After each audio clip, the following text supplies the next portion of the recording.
Explaining the American Civil War. When the United States became independent from Great Britain, all of the original states had slavery as legal.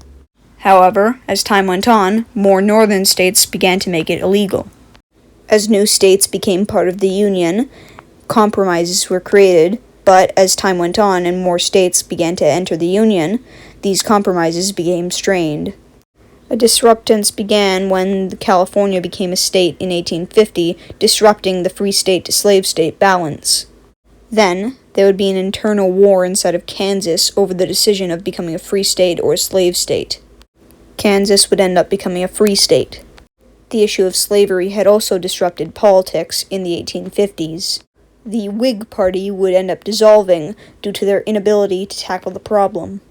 And in its stead, the Republican Party would rise, their ideals being to stop slavery from spreading westward.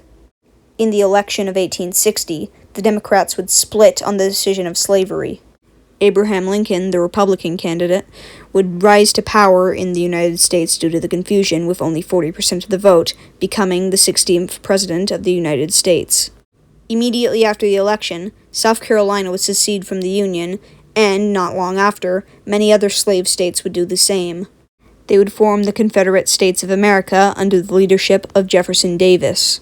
Some slave states, however, would remain inside of the Union.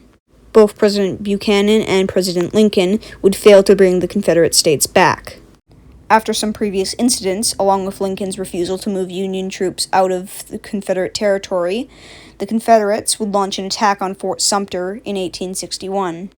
This would be used by the Union as justification for invading the South and taking back the southern states. A blockade was formed outside of the Confederacy, forcing the Confederates to send their goods through Mexico. Then, the Union would send their first invasion force to the capital of the Confederacy, Richmond, Virginia. The Confederates would stiffly resist this, however, and the Union troops would only make it to Bull Run. The war in the East would become one of attrition. The Confederate troops would be more skillfully utilized by Confederate commanders such as Robert E. Lee and Stonewall Jackson. However, the industrial power of the Union kept troops and supplies coming.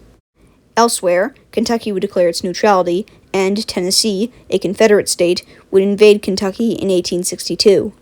In Kansas, Quantrill's raiders would harass Union troops, while in March of 1862, the Union would take the territory of New Mexico. Meanwhile, Union General and future President Ulysses S. Grant would send his troops down the Mississippi River and would cut off the Confederacy from Mexican trade. This would be the final part of the Anaconda Plan, the plan of cutting off the Confederacy from the outside world.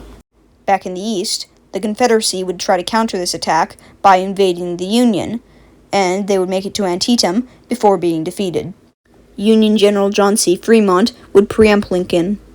The victory at Antietam would give him the excuse to say that all slaves within Confederate territory were officially emancipated. This would reinforce the moral cause of the war. Undeterred by this, however, General Lee would launch a second invasion of the Union. This would see a turning point in the war, however, as General Lee would lose at the Battle of Gettysburg in July of 1863. Lincoln would use this moment to make an address at Gettysburg during the Gettysburg Address, which would immediately become famous and reinvigorate the Union. Meanwhile, in May, New Orleans would be taken by sea, cutting off the Mississippi River and splitting the Confederacy in two. And in July, after a long trench warfare campaign, Vicksburg would also be taken.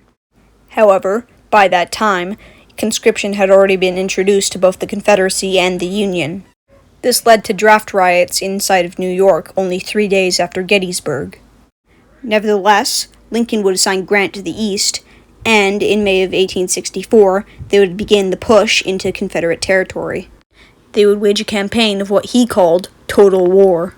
Their push towards Richmond was going well until they were halted at Petersburg, at which point a 9-month-long siege would begin.